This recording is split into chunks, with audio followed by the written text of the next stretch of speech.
So when we click over to Brainstorm, we find the next view, which still has our navigation bar at the top and at the bottom. So we have navigation here, the same exact thing. It's a synced block, so it's always going to show you exactly what the other ones are showing you on the other pages, with all of our projects here and all of our chapters.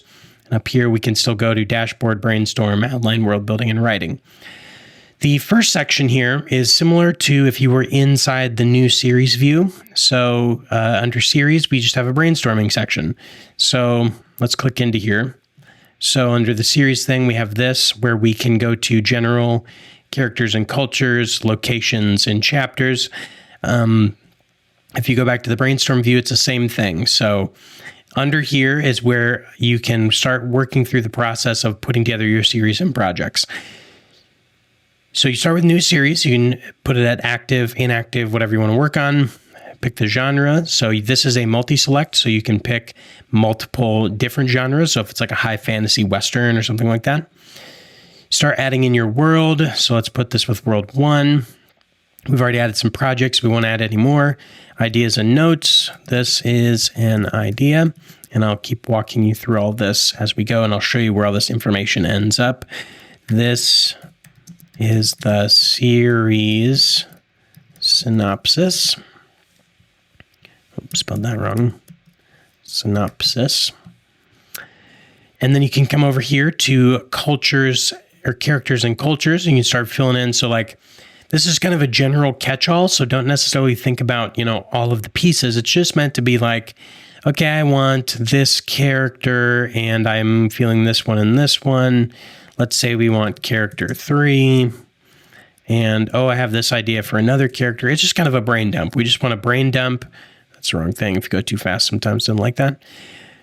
Just a brain dump. It's just a place where you can throw in any ideas that you have. Same with cultures and races. So culture 1, culture 2. You can use this as like, say you have elves or something as a race. You can have a race of elves, but then you can also have various cultures within that race. You can do a couple of things that way. If you have different groups, so we have group 1, we're going to add that in. Let's say we want group 2 in this too.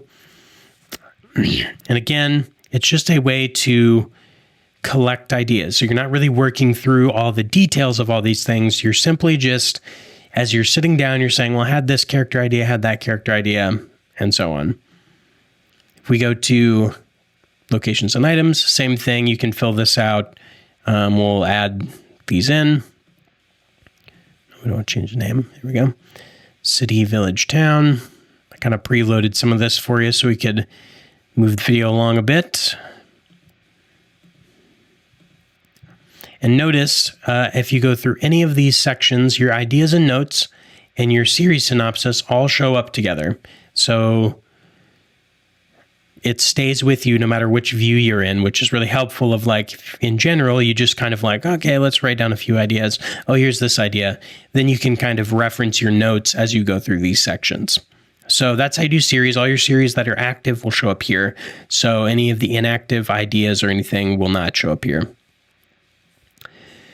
Then we have our next section, which is projects. Now this is where, under ideas, this is the list of where all of your projects that are listed under idea on the dashboard. So if you go back to the dashboard, we have all of these projects listed here. If we go to brainstorm, it's the same list, okay? They're sorted by series. So if you had 2 series and you're working on 2 different projects, say, let's move project 5. Let's change this to a new series. So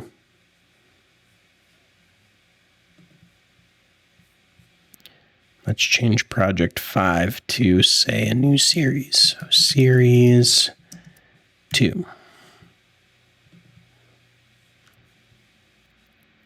So let's throw that one in there, like so. Let's use our template just because, make sure things work well. So when we go back to the brainstorm section, now you have series 1, series 2, and that project is under here.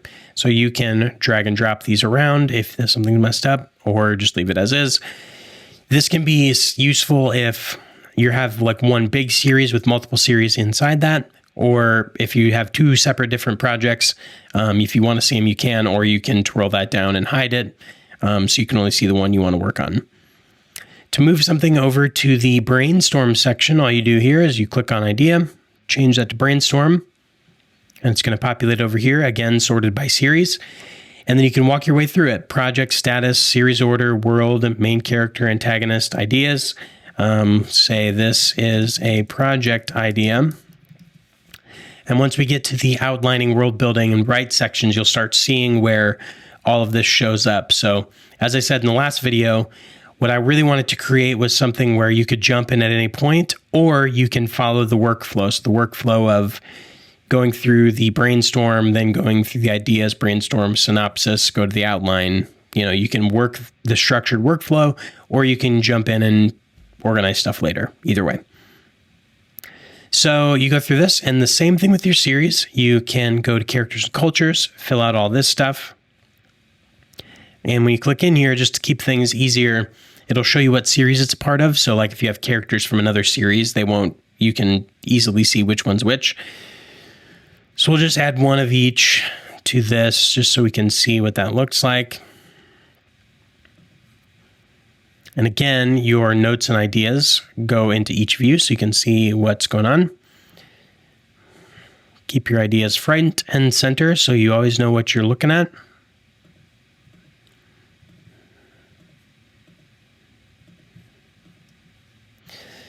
Cool. So once you fill out those things, once you've brainstormed and worked your way through all the things that you want to have there, then all you have to do is, and you can do, again, notice if we go down here, so this is your project status. It's showing you everything. So you could change it here. If you wanted to go back to an idea, it would show back up in the ideas section.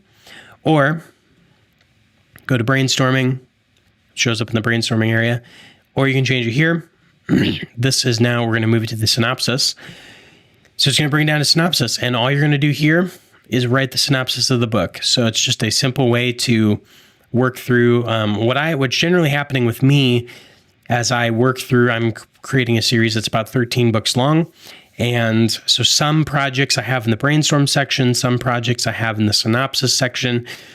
It just kind of depends where they're all at, because as I'm finishing the book that I'm working on, I'm coming up with ideas for everything else. So I can just enter them in, and I'm kind of moving the rest of the books through the process as I work on the first one. So here you can just write your synopsis. So this is the synopsis of the book.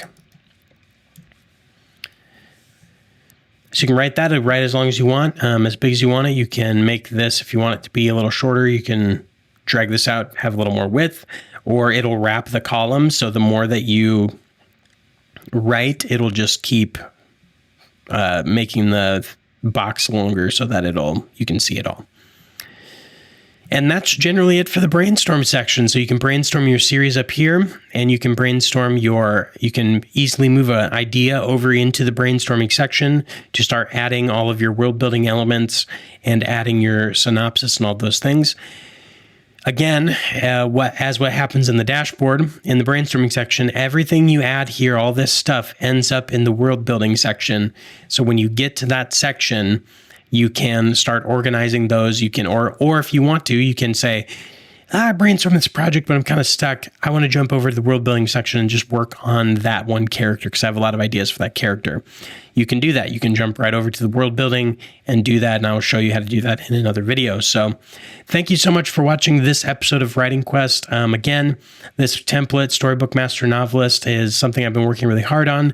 If you want to get a copy of it, you can get a copy below in the description, and just click the link and it'll take you to the store where you can purchase it. I really think that this template is an awesome, especially if you like Notion. But even if you haven't liked Notion, I think this is something that you should definitely look into and could be something that helps you really. I wanted to build the tool that I would use. And so I'm using this tool. I use it actively and it works for me really well. So I think it will work for a lot of people who sometimes struggle to just juggle all the ideas and keep them organized and keep your story straight. So again, thank you so much for watching this. You can check the link in the description if you would like to purchase the template, and subscribe to the channel, like this video. It really helps out the algorithm, and we will see you next time on Writing Quest. Huzzah!